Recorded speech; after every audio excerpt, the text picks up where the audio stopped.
और इस वक्त की अहम और बड़ी खबर से शुरुआत करते हैं। सिक्किम में दिलदोज सड़क हादसा, खाई में गिरा फौज का ट्रक, 16 जवानों की मौत। मौके पर राहत व बचाव का काम जारी। वज़ीर दिफा राजनाथ सिंह ने दुख का इजहार किया है। तो बड़ी खबर इस वक्त की, सिक्किम में दिलदोज सड़क हादसा पेश आया है। खाई में गिरा है फौज का ट्रक, जिसमें 16 जवानों की मौत हुई है और मौके पर राहत और बचाव का काम जारी है। वज़ीर दिफा राजनाथ सिंह ने दुख का इजहार किया है। एक बार फिर आपको बता दें नाजरीन, सिक्किम में एक दिलदोज सड़क हादसा पेश आया है। खाई में फौज का ट्रक गिरा है, जिसमें 16 जवानों की मौत हुई है और 16 जवानों की इस मौत पर राजनाथ सिंह ने दुख का इजहार किया है, ताज़ियत का इजहार किया है। मौके पर राहत और बचाव का काम भी जारी है। और आइए पूरी जानकारी के लिए हमारे साथ हमारे नुमाइंदे आकाश जुड़ चुके हैं। आकाश, बड़ा ही दर्दनाक हादसा है, क्या कुछ अपडेट इस वक्त आप दे रहे हैं?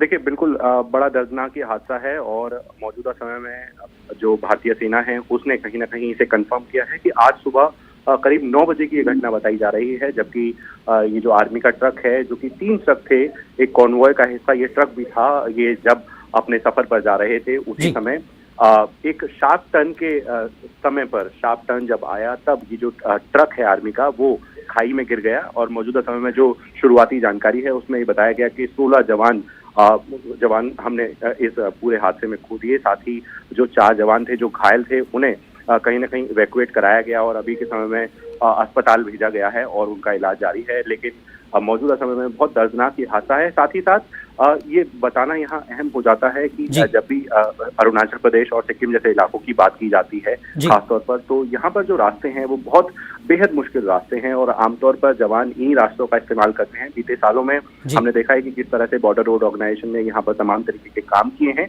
लेकिन मौजूदा समय में भी अगर इन रास्तों की बात करें तो ये बहुत मुश्किल भरे रास्ते हैं, जिनमें आम दिनों में चल पाना जो है आम लोगों के लिए यहाँ तक की बहुत मुश्किल होता है। लेकिन जहाँ तक आर्मी जवानों की बात है, आर्मी के जो कहें कि ये सैनिक हैं, सेना के जो जवान हैं, इनकी बात है तो इन्हें एक बेहद खास तरीके की ट्रेनिंग भी दी जाती है। लेकिन मौजूदा समय में इस अगर घटना की बात करें तो इसमें हमने अपने 16 जवानों को खो दिया है। राहत और बचाव कार्य मौजूदा समय में जारी है। साथ ही ये कह पाना अभी मुश्किल है कि कौन कौन से रैंक के ये ऑफिसर्स थे, साथ ही और क्या इनकी डिटेल्स हैं, लेकिन हम उम्मीद कर रहे हैं कि जब इनके घर वालों को एक सेट प्रोटोकॉल के तहत इस बारे में सूचना दी जाएगी और उनकी कॉन्सेंट के बाद इस पूरे मामले में बेहतर जानकारी निकलकर सामने आएगी। साथ ही साथ जहां तक कारण की बात करते हैं तो जो भारतीय सेना की ओर से शुरुआती जानकारी दी गई है उसमें कहीं ना कहीं ये दिखाया गया है, बताया गया है कि एक जो स्लीप कट था, उसकी वजह से कहीं ना कहीं ट्रक का बैलेंस बिगड़ा और वो खाई में गिर गया। लेकिन और क्या कुछ विस्तृत जानकारी हो सकती है इसमें, और क्या कुछ कारण थे, और ये कहें कि इलैबोरेटेड जो स्टेटमेंट होगी उसके बाद ही पता चल पाएगा। जी आकाश, ये जो 4 जवानों की आप बात कर रहे हैं वो शदीद जख्मी हैं, उनकी क्या जानकारी है, कि किस स्थिति में है वो? देखिए, मौजूदा समय में जो बताया गया है वो ये बताया गया कि जो चारों जो घायल जवान हैं इन्हें कहें कि वहां से मेडिकल ट्रीटमेंट के लिए ले जाया गया है। बहुत ज्यादा क्लैरिटी जो इनकी जो अभी अवस्था है उस पर नहीं है, लेकिन कहा जा रहा है कि चारों अभी मेडिकल ट्रीटमेंट जो है उनको दिया जा रहा है और उम्मीद की जा रही है कि उनकी जान बचाई जा सके। जी, बहुत बहुत शुक्रिया आकाश इस पूरी जानकारी के लिए। तो सिक्किम में एक दिलदोज वाकया पेश आया है। आर्मी के 16 जवान खाई में उनका ट्रक गिरा, जिसकी वजह से 16 जवान की मौत हो गई है। 4 जैसा कि आकाश ने बताया जख्मी हैं, उन्हें इलाज के लिए अस्पताल मुंतकिल किया गया है।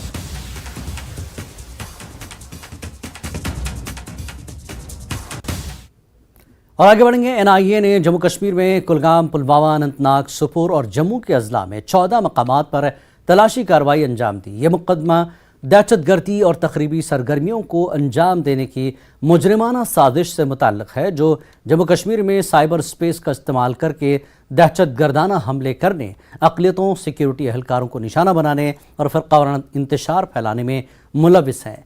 तलाशी के दौरान मुख्तलिफ मवाद जैसे डिजिटल डिवाइसेस, सिम कार्ड्स और डिजिटल स्टोरेज डिवाइसेस को जब्त किया गया है।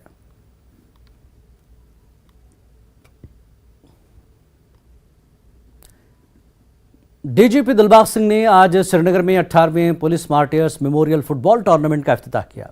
इस मौके पर मीडिया से बात करते हुए उन्होंने कहा कि ऐसे इवेंट कराने के लिए 1,52,00,000 रुपए खर्च किए गए हैं ताकि लोगों को भी कौम के लिए कुर्बानियां देने वालों से जोड़ा जाए।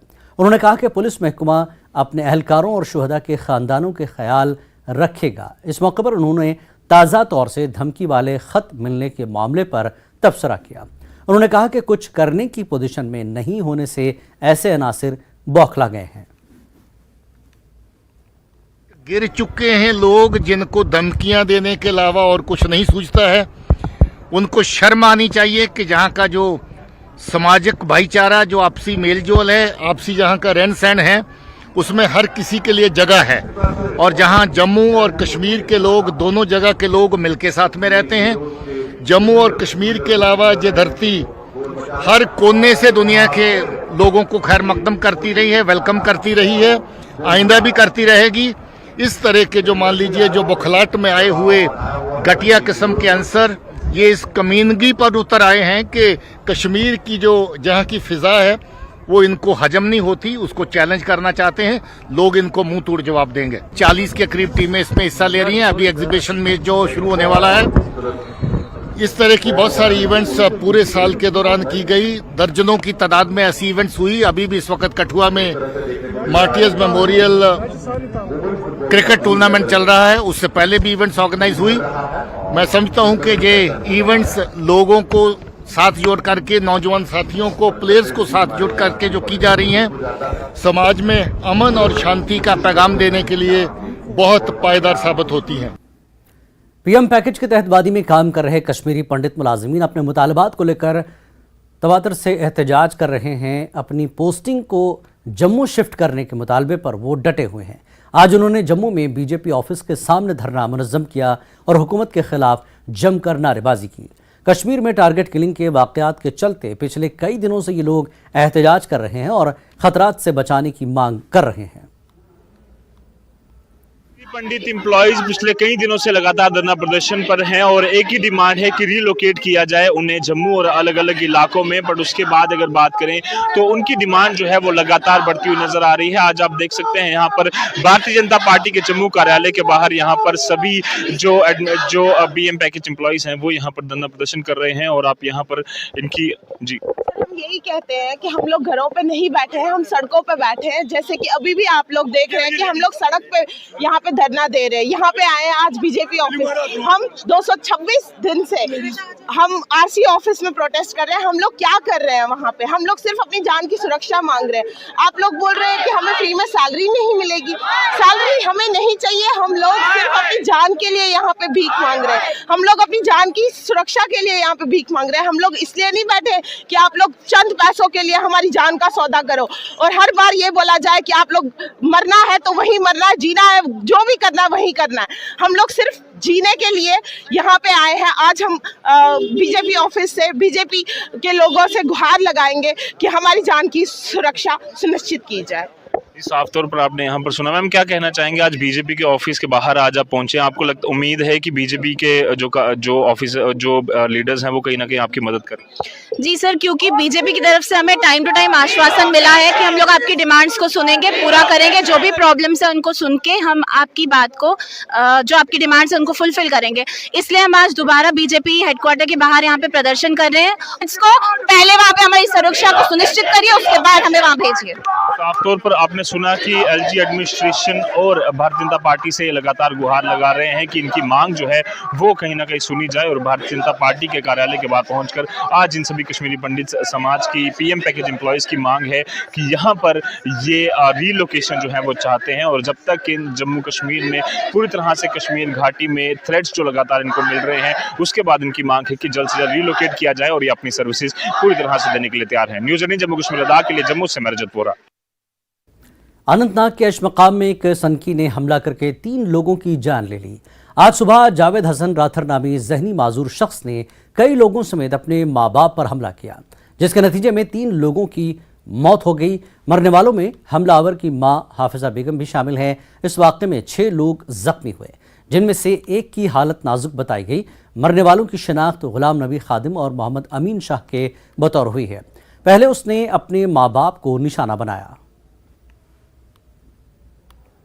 दोपन बह मोरी मे वन वो खानदारस बचावन यह द्राव नबर दोपस क्या दलिल दोपस वल यूर कड़ फेरन कोड़ फेरन थोन युकुन सुनस फोन तमें कड़ फेरन ना सुन फेरन हर तो अमिस दितुन दाब दारित अमिस गई डुल गिन अस हज गए यह बचाने तो अस बिठ अमिस पे तो अस दितन पे दाब दारित मोज क्या गई तम साथ कट गई मैं तो नहीं चुम बहुत जैसे तो साथ पढ़ते बोल बस मनन क्या हो आई क्या बाबरी की बारी मैं क्या कर आई खुदाया। आज सुबह सवेरे ये बदकिस्मती वाक़ा पेश हुआ हमारे नज़दीकी यहाँ पेश मुकाम में कोई ज़ख्मी आ गए। मुझे वहाँ से कॉल आई, हमारी टीमें फटाफट, हमारा स्टाफ वहाँ पर बिल्कुल मौजूद था, हमारी टीमें स्पॉट पर पहुँची गई, गाड़ियाँ भेजी गई, medical team with equipments and emergency drugs. हमने वहाँ पेशेंट्स को अटेंड किया, जिनमें जो उसमें से ज़ख्मी थे, कुछ लोगों को वहीं पर ट्रीट किया, कुछ को SDHC और कुछ को GMC भेज दिया।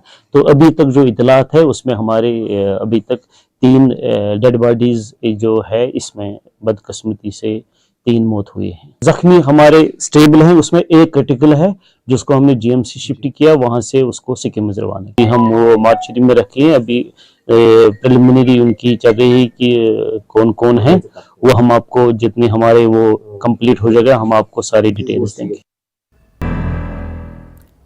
कश्मीर न्यूज़ में एक बार फिर आपका इस्तकबाल है। सब डिस्ट्रिक्ट अस्पताल मागाम में मरीज ने डॉक्टर पर इल्ज़ाम लगाया कि उन्होंने सर दर्द की बीमारी में तशखीस करके अस्पताल के नुस्खे पर 5000 की दवाई लिखी। उस शख्स ने मजीद इल्ज़ाम लगाया कि डॉक्टर ने उन्हें टेस्ट करने के लिए अस्पताल की लेबॉर्ट्री के बजाय बाहर निजी लैब में करने को कहा। इस शख्स का कहना है कि उनकी अहलिया को सर में दर्द था और इलाज के लिए मागाम अस्पताल लेकर गए। मरीजा के शौहर का कहना है कि जब डॉक्टर को दवाइयों की लंबी फहरिस्त के बारे में पूछा तो वो जवाब देने से कासिर रहे। उन्होंने कार्रवाई का मुतालबा किया है। BMO मागाम ने कहा कि वो इस मामले की तहकीकात करेंगे। आज सुबह मिसिस गमज बेमार, अमिस माइनर कल दोद पत ओन यह मीन ब्रदरन योर हस्पतालस मज, मागम हस्पतालस मज। येल योर यह वोज तो अत वो यमो डॉक्टर सबन अमिस वोन दोपस इन यह डॉक्टर कामरानस निश। यम सात यह और चाह डॉक्टर कामरानस निश और वन वथी दोप अमिस अमिस कर सा टेस्ट दोपस मगर सह ये गसान कर सह नब्र ये कर सह क्या। अम दोपस अगर हस्पतालस मज गसान बह कर सह ये दोपस ना ना कर सह नब्र कर नब्र। कल तथस ये वो दवा लेखान, दवा यम सात दवा वलिस नश गसान दवा अन्ने 5000 दवा, 5000 थवान दवा। अमिस चाह बह वाव यह ठेलस मज दवा, यह दवा यह कर खे तो अत कर टाइमिंग। तो युथी अमिस अंदर चाय वो दोपन यह खोन जरूरी दवा। अगर पेशेंट कह हस्पताल अमिस आश आसान खुदायस वसित डॉक्टर यम सात अत वत अत बास्यो ना कह होर रलित पन्निस बिजनेस चलान। कल तथस अगर 5000 अम थो डॉक्टरन दवा कित हेको दुबार यत यिथ या कह पेशेंट हे और अचित या तिथि क्या गरीब आसान तिम हेकन यह एफोर्ड कर यूता दवा अनित। तम किन वनकन तुंद वसात वातान यह कत ब्रोह तान कि ऐसी बात नहीं है। हम इन्वेस्टिगेट कर रहे हैं कि जो डॉक्टर साहब ने टेस्ट लिखा है तो वो हॉस्पिटल में भी होता है। और जो रही बात जो पेशेंट को मैंने खुद भी देखा है, उसको एक डिस्क की प्रॉब्लम है और जो हेडेक की सर दर्द की उसको प्रॉब्लम है 2-2.5 साल से है। और उसके बावजूद उसको म्यादे की भी प्रॉब्लम है 2-2.5 साल से। तो जो म्यादे का ज़ख्म होता है H. पायलोरी जिसको बोलते हैं, उसको पॉजिटिव निकला है, मीन्स म्यादे में वो ज़ख्म है, इन्फेक्शन है। तो जो डॉक्टर साहब ने वो किट लिखा है तो वो स्पेसिफिक उसके लिए है। फिर उसके बावजूद भी हम ये इन्वेस्टिगेट कर रहे हैं कि इसमें किसका फॉल्ट है, पेशेंट का कुछ सही कहना है या डॉक्टर का सही है। विल रिवर्ट यू बैक, कोई बात नहीं। कुपवाड़ा पुलिस ने एक पुलिस कांस्टेबल और 4 SPO समेत 17 मुनशियात फरोशों को गिरफ्तार किया है। उनके पास से भारी मकदार में मुनशियात बरामद की गई है। मुलविस दीगर अफराद के खिलाफ कार्रवाई की जाएगी। पुलिस ने 17 लोगों को एक बहुत बड़े ड्रग मॉड्यूल्स में जो स्मगलिंग का मॉड्यूल था उसमें गिरफ्तार किया है, जिसमें कुछ पुलिस वाले भी हैं और कंट्रैक्टर हैं, पॉलिटिकल एक्टिविस्ट हैं, शॉपकीपर्स हैं। और इसके अलावा मैं आपको ये बताता चलूँ कि ये ड्रग स्मगलिंग मॉड्यूल जो है ये केरन से जो LOC का इलाका है वहाँ से ओरिजिनेट होके और इसको पाकिस्तान से चलाया जा रहा है, जो तफ्तीश में सामने आया है। और यहाँ पे लाके कुपवाड़ा में और बारामूला में लोगों को जो बच्चों को यहाँ पे ड्रग बेचा जा रहा है और उससे पैसा कमाया जा रहा है। अभी तक की तफ्तीश में 17 लोगों की जो है गिरफ्तारी अमल में लाई है। इस मॉड्यूल में अभी तक हमें ये पता चला है कि लगभग 5 जो केजी हेरोइन जो है वो स्मगल हुई है, जिसमें से मैंने जैसे बताया कि 2 केजी जो है वो बरामद की गई है। लगभग 1 केजी के आसपास जो है वो यहाँ और बारामूला में लड़कों को तकसीम जो मतलब फ़रोख्त की गई है, बेची गई है। और इसके अलावा 2 केजी जो है बकाया, उस पर अभी काम चल रहा है कि वो कैसे ट्रेस हो पाएगी। कस्बा पुलवामा में म्यूनसिपल काउंसिल की जानिब से नाजायज़ कब्ज़ों के खिलाफ चलाई जा रही मुहिम पर ट्रेडर्स फेडरेशन ने सवालिया निशान खड़े किए हैं। म्यूनसिपल काउंसिल पुलवामा की एक टीम ने कस्बे में दुकानदारों और छाबड़ी फरोशों की जानिब से सड़कों और फुटपाथों पर किए गए कब्ज़ों को हटाने की मुहिम शुरू की, लेकिन मुहिम के दौरान सिर्फ दुकानदारों को माल दुकान के अंदर रखने को कहा गया, जबकि कस्बा पुलवामा के मुख्तलिफ बाज़ारों में छाबड़ी फरोशों की जानिब से किए गए नाजायज़ कब्ज़ों को नहीं हटाया गया। ट्रेडर्स फेडरेशन पुलवामा और चैम्बर ऑफ कॉमर्स ने म्यूनसिपल काउंसिल के इस रवैये पर नाराज़गी का इजहार करते हुए कहा कि मुहिम बाज़ाब्ता तौर चलाई जाए ताकि कस्बे में ट्रैफिक जाम का मसला हल हो। से यही अपील करूंगा कि वो एक कॉम्प्रिहेंसिव पॉलिसी लेके आए, क्योंकि देखिए हाल ही में अपना फुटपाथ एक बना, बहुत सारा एक्सचेकर से एक पैसा निकाला गया, उस पर स्पेंड किया गया, लेकिन अगर वो चलने के काबिल नहीं होगा तो मैं एज ए रिपोर्टर आपसे ये मोहब्बाना गुजारिश करता हूँ कि क्या फ़ायदा है फिर उस फुटपाथ का। जो फुटपाथ लोगों के लिए बनाया गया, अगर लोग उस पर चल नहीं पाए, फिर नहीं पाए, तो उस फुटपाथ का क्या फ़ायदा है। हमारी हुकाम से यही अपील रहेगी कि जो फुटपाथ्स वगैरह बनाए हैं उनको अच्छी तरह से देखभाल किया जाए, उनको चलने के काबिल बनाया जाए। अगर कोई वायलेशन कर रहा है तो उनके खिलाफ ही वो देखें। जो इन्होंने ये इनिशिएटिव लिया था ये एनकरेजमेंट के लिए, लेकिन मुझे ये समझ नहीं आ रहा है जिससे ये एक्चुअली हो रहा है, जो ये भीड़ भाड़ हो रही है, जामिंग हो रही है, उनकी तरफ इनका ध्यान नहीं नज़र आ रहा है। वो अगर आप देख रहे हैं जो हमारा जो ये बोलते हैं फुटपाथ हमने बनाया था टाउन एरिया कमेटी ने, लेकिन अभी भी जो हम देख रहे हैं वहाँ पर वेंडर्स बैठे हुए हैं, उनके लिए उनका जो एंटी उनके लिए करना चाहिए था, लेकिन वो हमें नज़र नहीं आ रहा है। रोबिया सईद अगवा केस की आज जम्मू की खुसूसी अदालत में समाअत हुई। अब अगली समाअत 23 जनवरी 2023 को होगी। रोबिया सईद को 1989 में अगवा किया गया था। अलहदगी पसंद लीडर यासिन मलिक इस मामले में मुलजिम है।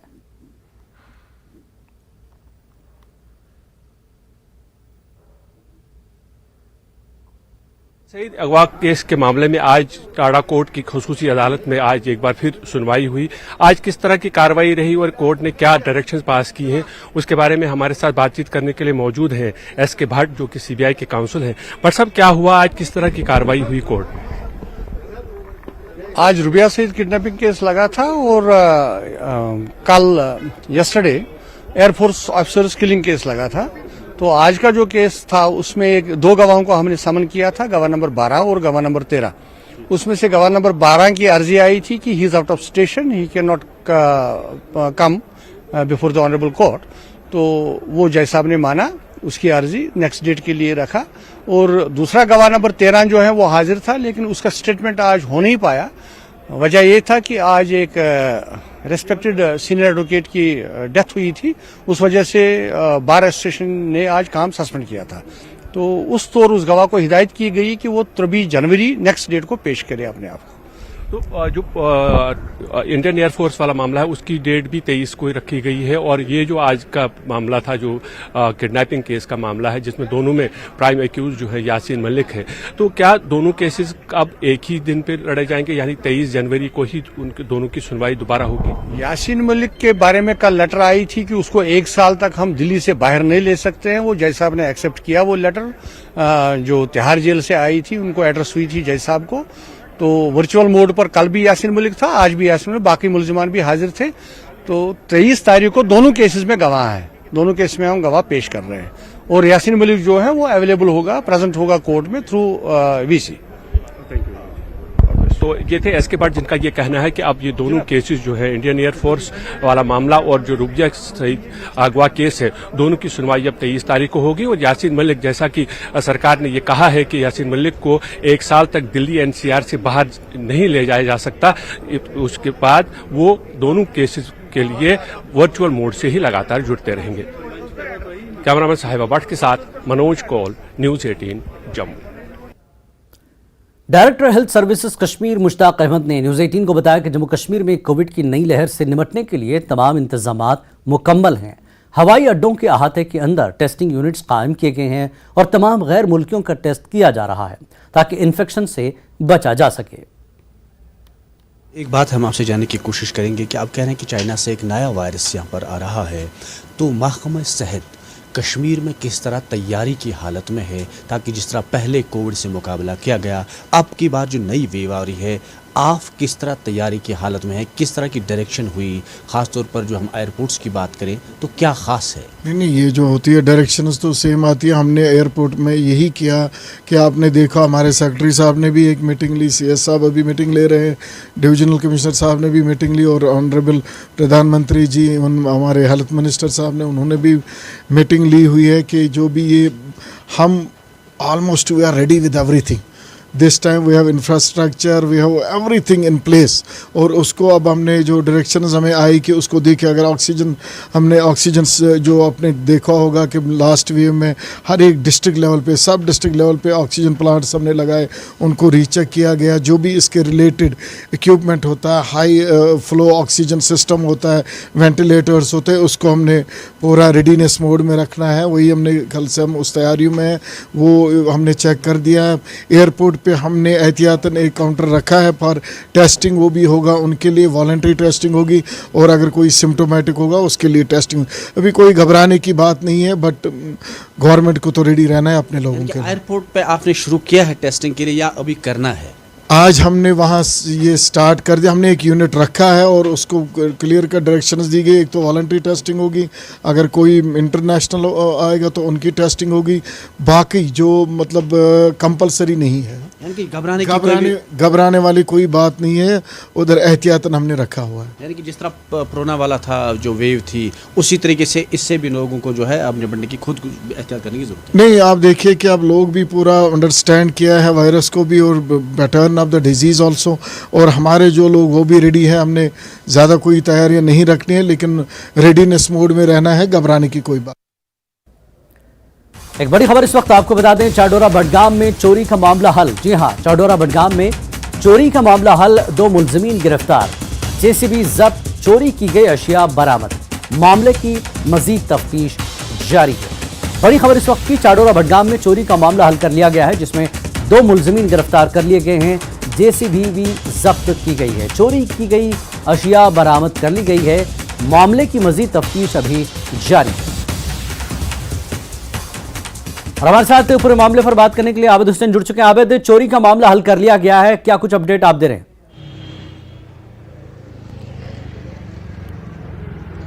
जी जिलानी, बिल्कुल 18 दिसंबर को बेसिकली ये मामला पेश आया था चाडोरा बडगाम में, जब सुबह दुकानदार अपनी दुकान की जानिब पहुंचे। हालांकि काफी दूर नहीं है, मेन मार्केट में ये मामला पेश आया था। तो जब दुकानदार अपनी दुकान पे पहुंचे तो वहां पर उन्होंने पाया कि उनकी जो दुकान की शटर है वो टूटी हुई थी और अंदर चोरी हुई थी। उसके बाद उन्होंने मामला दर्ज किया, पुलिस ने कार्रवाई की और उस दौरान इस कार्रवाई के बीच में पुलिस ने 2 जो अफराद हैं जिन पर उन्हें शक है उनको गिरफ्तार किया है और उनको हिरासत में लेकर उनसे बातचीत की, उनसे सवाल जवाब किए। तो इस दौरान उन्हें कुछ मालूम हुआ और उनकी क्वेश्चनिंग के दौरान ये भी पता चला कि ये इसमें मुलवस थे। हालांकि उन्होंने जो दुकान की शटर तोड़ी थी उसके लिए उन्होंने एक JCB का इस्तेमाल किया था और उस JCB को भी उन्होंने उससे 1 रोज कबल चोरी किया था। यानी जिससे जो हथियार इस्तेमाल किया गया था चोरी के लिए वो भी चोरी किया गया था। और उसके बाद दुकान के अंदर भी उन्होंने कुछ मोबाइल फोन, स्मार्ट वॉच और कुछ इलेक्ट्रॉनिक गैजेट्स चोरी किए थे। जो मालिकान हैं उन्होंने शिकायत की, पुलिस ने तहकीकात की और इस बीच इन दोनों अफराद को गिरफ्तार किया है। जी जिलानी। आबिद, ये JCB का इस्तेमाल उन्होंने शटर तोड़ने को किया है, पहली बार सुनने को मिला है। तो क्या JCB भी चोरी करके लाया गया था जो जब्त किया गया है? बिल्कुल जिलानी, जिस तरह से जो पुलिस का बयान सामने आया है, जो जेसीबी था जिसके पास वो था, हालांकि उन्होंने अपने मालिक से जो चाबी है वो चोरी रखी थी, तो दूसरी चाबी उसकी थी, उन्होंने वो चोरी रखी थी और जो चोर है उन्होंने उसका इस्तेमाल करके जो जेसीबी है पहले उसे चोरी किया, उसके बाद उन्होंने शटर तोड़ी और जो पुलिस ने फिलहाल जो जेसीबी है जो क्राइम में इस्तेमाल किया वो भी अपने कब्जे में रखा है। और जो ये चोर है इनके कब्जे से कुछ चोरी के उन्होंने जो है जो सामान है वो बरामद किया है, यानी इसमें 3 मोबाइल फोन है, पावर बैंक है 2-3 और जो स्मार्ट वॉच है वो भी किए हैं इनसे जब्त, और टॉरिस्ट 5-6 है, रियलमी MP3 एक है इसमें, इन चोरों से उन्होंने बरामद किया है। इसके बाद जो जेसीबी मशीन जिसका हम जिक्र कर रहे थे वो भी पुलिस ने अपनी तहवील में लिया है। और इस मामले में जो पुलिस का कहना है कि फिलहाल इनकी तफ्तीश चल रही है, इनसे क्वेश्चन कर रही है कि इसमें मजीद गिरफ्तारियां भी मुतवक्किल हो सकती है, क्योंकि गुज़श्ता कई महीनों से जो बडगाम के मुख्तलिफ इलाकों में चोरी के मुख्तलिफ वारदातें पेश आई। हालांकि पुलिस ने कुछ मामलात में कामयाबी भी हासिल की, लेकिन कई मामलात ऐसे हैं जिनकी अभी तफ्तीश जारी है। हालांकि पुलिस ने जिस तरह से इन चोरों को गिरफ्तार किया है, हालांकि उनका ये भी कहना है कि इसमें मजीद गिरफ्तारियां मुतवक्किल है, क्योंकि बहुत सारे जो चोरी के मामलात हैं जिला भर में पेश आए हैं और वो पूरे मामलात को देखकर तफ्तीश भी कर रहे हैं। जी जिलानी जी, बहुत बहुत शुक्रिया आबिद इस पूरी जानकारी के लिए। तो नाज़रीन, आपने देखा आबिद ने बताया कि पहले जेसीबी चोरी की गई, फिर उसके बाद शटर तोड़ा गया और कुछ मोबाइल और पावर बैंक चोरी किए गए हैं। तो कश्मीर न्यूज़ में फिलहाल इतना ही। आदाब।